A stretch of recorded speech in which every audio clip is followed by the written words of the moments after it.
These views were shared by Ramjatan on Thursday during the Politics 101 show. I understand that Ashni Singh right now is dealing with the budget and is making preparations for how he's going to finance all the deficits and so on that he has from the first two budgets that he passed. In the wake of Wednesday's passing of the controversial Natural Resource Fund Bill No. 20 of 2021, the APNU AFC Coalition Party members continue to maintain that the bill's passing was done illegally since it was allegedly done in the absence of the mace and while members of the House were not seated.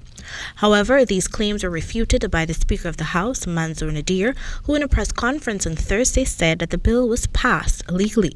The bill, which was passed amid controversy and parliamentary pandemonium, is touted by the government as a transparent bill which will ensure that Guyanese citizens are aware of how the oil revenues will be spent. Even so, the coalition's views on the bill remains firm as they contend the hasty passage of the bill was done so that the government can pillage the funds. And if the assertions of Ramjatan are true, the government has some deficit financing to cover up. Now, 500 million US is like about 200 billion Guyana dollars. Yeah. And I could see when you want now to avoid all the negative implications of deficit financing. And so you pour in this money. So they want this thing to look good and so on, because it could create tremendous inflationary effect if you just continuously, do deficit financing. Because of this, Ramjatan foresees that the money will be spent wildly. This, he said, will have serious implications on the people of the country.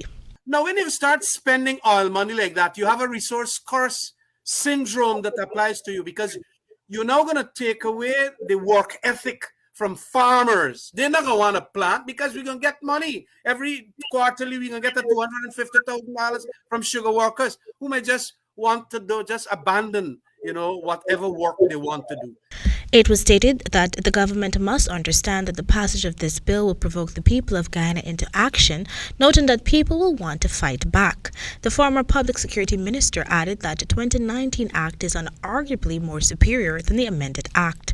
But when Ramjatan was questioned on the party's next move with regard to the bill, he said that the party will have to utilize institutional agencies that can scrutinize the spending.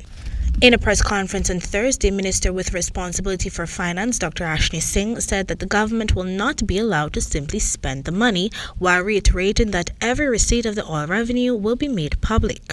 Meanwhile, President Dr. Irfan Ali has signed the act into law. Education Minister Priya Manik Chan uploaded a photograph of the act signed by President Ali on Friday morning. The president's assent is dated December 30, 2021, one day after the amendments were approved in the House. Under the law, the government can, on the very date the law is signed by the president, withdraw the total balance accumulated in the account at the Federal Reserve Bank of New York. Oil sales and royalties thus far stand at $534 million without taking into account payment for the last shipment.